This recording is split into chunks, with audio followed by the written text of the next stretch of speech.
السلام علیکم ورحمۃ اللہ وبرکاتہ۔ آج کے دن ہم لوگ اپنے مولانا سلیم صاحب کے ساتھ پھر سے موجود ہیں، کیونکہ ہم لوگ بولے تھے کہ ویڈیو ہم لوگ کنٹینیو کریں گے رمضان کے ریلیٹڈ جو بھی کوشچنس ہے۔ تو آج ہم لوگ جانیں گے کہ صدقہ فطرہ تفصیل سے ہم لوگ کیسا صدقہ نکالنا ہے، فطرہ نکالنا ہے، کیسا جائز ہے، کیا کیا چیزیں اس میں انکلوڈ رہتے ہیں۔ تو اسی کے ساتھ ہمارے مولانا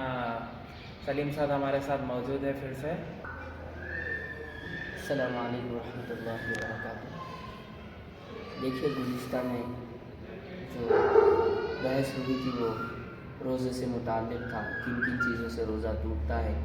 رمضان المبارک کی فضیلت کیا ہے، روزے کی فضیلت کیا ہے، ان چیزوں سے بات۔ اب اس بار الحمدللہ یہ جو ٹاپک ہے رمضان سے ہی متعلق ہے۔ رمضان میں سب سے پہلی بات جو ہے زکوٰۃ ادا کرنا، صدقہ فطر، صدقہ دیگر اخراجات یعنی دیگر چیزوں میں مال خرچ کرنا اللہ کے راستے میں، اس کی بھی بڑی فضیلت ہے۔ سب سے پہلے تو زکوٰۃ صاحب نصاب پہ فرض ہے۔ صاحب نصاب یعنی اس شخص کو کہتے ہیں کہ جس کے پاس 7.5 تولے سونا یا 52.5 تولے چاندی یا ان دونوں کی رقم موجود ہو، اس شخص کو صاحب نصاب کہتے ہیں۔ اور اس کے پاس خالی 1 منٹ کے لیے یا 1 مہینے کے لیے پیسے نہ رہنا، 7.5 تولے سونا اور 52.5 تولے سونے پہ پورا سال گزرنا اس کے پاس وہ چیز، تو اس پر زکوٰۃ واجب۔ اور زکوٰۃ ہر ایک پہ واجب نہیں ہے، زکوٰۃ واجب ہونے کی چند شرطیں ہیں۔ مسلمان ہونا، کافر پہ زکوٰۃ واجب نہیں، بالغ ہونا یعنی بچوں پہ بالغ زکوٰۃ فرض نہیں ہے، اور ایسے ہی عقل مند ہونا، دیوانے بچے کے پاس دنیا کا مال ہے لیکن اس پر زکوٰۃ واجب نہیں ہے، اور ایسے ہی اس کو ملکیت ہونے کا یقین ہونا، یعنی اب میرے اوپر زکوٰۃ فرض ہو گئی بول کے اس کو معلوم رہنا، اس کو نہیں معلوم ہے، لا علمی میں زندگی گزار رہا تو اس کے اوپر زکوٰۃ واجب نہیں۔ دوسرا جو آپ کا سوال ہے صدقہ فطر کے تعلق سے، صدقہ فطر جو ہے ہر مسلمان کو دینا واجب ہے، چاہے وہ عید کی صبح میں بھی کوئی شخص پیدا کیوں نہ ہو، اس پر بھی صدقہ فطر دینا ضروری ہے۔ اور صدقہ فطر کیا ہے؟ 3 طریقوں سے آپ صدقہ فطر دے سکتے ہیں، ایک گیہوں سے، دوسرا جو سے، تیسرا کھجور اور کشمش سے۔ ان چاروں چیزوں سے آپ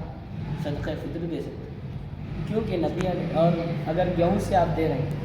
تو 2.25 کلو گیہوں یا اس کی قیمت دینا ہے، جو سے یا کھجور اور کشمش سے دے رہے ہیں آپ تو ان تینوں سے دینے کی صورت 3.5 کلو ہے،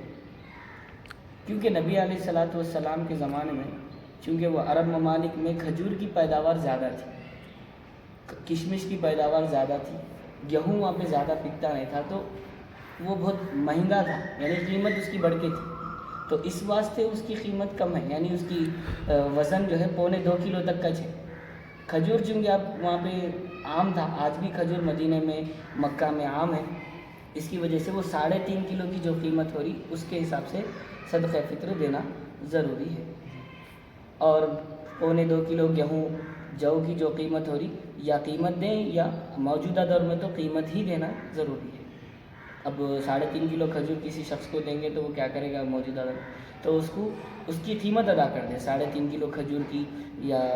اب جیسا کہ 800 روپے کلو چل رہا کھجور، 350 کلو کو تو 1600 روپے یا 1800 2000 کے اوپر جو بھی ہے وہ رقم کسی مستحق تک پہنچا دیں، یہ بھی صدقہ فطر ادا ہو جائے۔ اور ایسے ہی فدیے کا مسئلہ بھی یہی ہے۔ فدیہ کسے کہتے ہیں؟ ایک شخص ایسا بیمار ہے جس کو یقین نہیں ہے کہ پھر دوبارہ صحت ہوگی، اس کو لاسٹ اسٹیج پہ ہے کینسر کے، ویسا شخص، یا شوگر پیشنٹ ہے جس کو روزے رہنے میں زیادہ بیماری کا بڑھنے کا اندیشہ ہے، ایسے افراد کو بھی فدیہ دینا، اور فدیہ وہی ہے جو فطرہ ہے، فطرے میں جو جو چیزیں دی جاتی ہیں وہی فدیے میں بھی دی جاتی ہیں۔ ماشاءاللہ مولانا سلیم صاحب۔ اسی کے ساتھ ایک اور کوشچن عرض کرنا چاہتا ہوں کہ کچھ لوگ زمین جمع کر کے رکھ لیتے ہیں، اور کچھ لوگ انشورنس کے طور پہ اور فکس ڈپازٹ کے طور پہ اپنے لیے کچھ جمع کر کے رکھ لیتے ہیں، اس کے لیے آپ کی کیا رائے ہے؟ پیسہ نکالنا اس پہ زکوٰۃ؟ دیکھیے، زکوٰۃ اگر کوئی شخص خرید و فروخت یعنی زمین لے کے بیچنے کی نیت سے خریدا، اس کے اوپر زکوٰۃ اس کی جو قیمت ہے انہیں کتنے میں لیا وہ معنی نہیں رکھتا۔ مثال کے طور پہ ایک شخص نے 10 لاکھ میں زمین لیا، لیکن اس پر زکوٰۃ 1 سال کے بعد فرض ہو گئی، خرید و فروخت کی نیت سے لیا تھا۔ جب اس پہ زکوٰۃ واجب ہوئی تھی تو اس وقت اس زمین کی کیا ریٹ ہے اس کے حساب سے پیسوں میں سے نکالیں گے، جبکہ زمین بیچا نہیں انہیں خرید، اس کے بعد 1 سال رک گئی زمین تو اس کے اوپر زکوٰۃ فرض ہو گئی، اور وہ 1 سال کے بعد جو قیمت میں ہے، مثال کے طور پہ 1 سال کے بعد 15 لاکھ ہو گئی وہ زمین کی قیمت، تو 15 لاکھ کی 2.5 کے حساب سے نا زکوٰۃ دی۔ 2.5% اور زکوٰۃ دینا کیسا ہے بولے تو اپنے مال کا 40واں حصہ، 40واں حصہ یعنی 100 روپے کو 2.5 روپے، اگر 100 روپے کو 40 حصوں میں تقسیم کریں گے تو وہ 2.5 روپے بنیں گے۔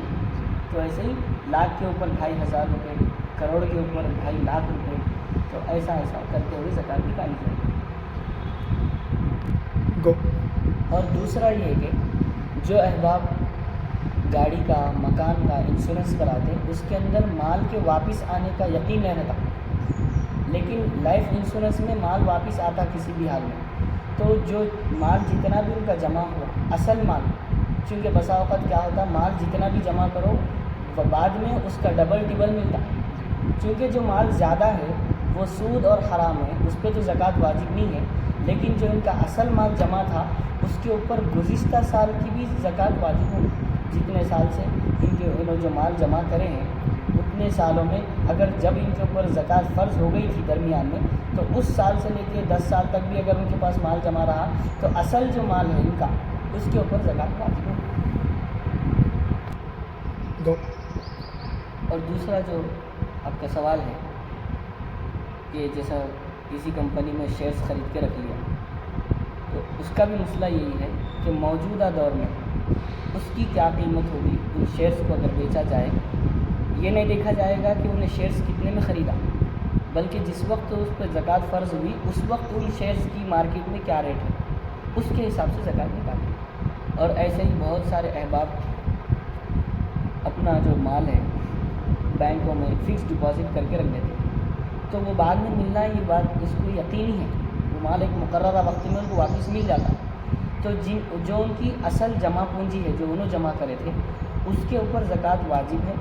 لیکن اگر جو اس سے زیادہ ان کو ملتی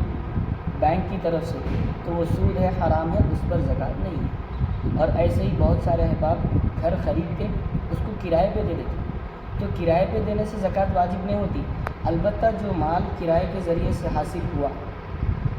وہ جمع ہوتے ہوتے زکوٰۃ کی مقدار کو پہنچ گیا، اس پہ بھی زکوٰۃ۔ دیکھیے بہت سارے احباب اس میں غلطی ہوتی کہ زکوٰۃ کس پہ دینا کس پہ نہیں دینا۔ بعض لوگ جو ہے زکوٰۃ دینا بولے تو صرف سونے چاندی پہ ایک ذہن بن گیا، بعض لوگوں کا زمین خریدے تو اس پہ کیسا دینا، سونا کسی کو تحفہ دے دے تو کس پہ دینا، تو کل 12 یا 11 ایسی چیزیں ہیں جن پر زکوٰۃ نہیں ہے۔ اس میں جیسے کہ رہنے کا گھر ہے، کرائے پہ دیا ہوا گھر ہے، لیکن اس کی جو قیمت ہے وہ اگر زکوٰۃ کے موافق پہنچ گئی ڈپازٹ کرتے کرتے تو اس پہ زکوٰۃ واجب ہے۔ اور ایسے ہی گھریلو سامان ہیں، گاڑیاں ہیں،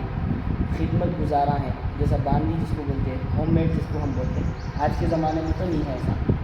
اور ایسے ہی اپنی حفاظت کے لیے رکھا گیا ہتھیار ہے، اور گھریلو ساز و سامان ہیں، ہیرے جواہرات کے بھی اگر ان کی بیچنے کی نیت نہیں ہے، استعمال کی نیت سے اگر خریدے تو اس پہ بھی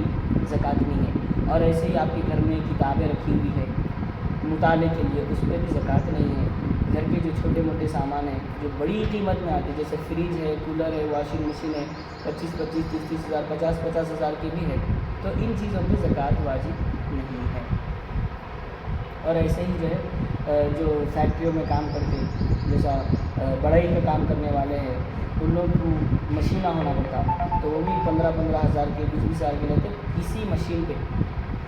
اس پہ زکوٰۃ واجب نہیں۔ کوئی بھی مشین ہو، چاہے وہ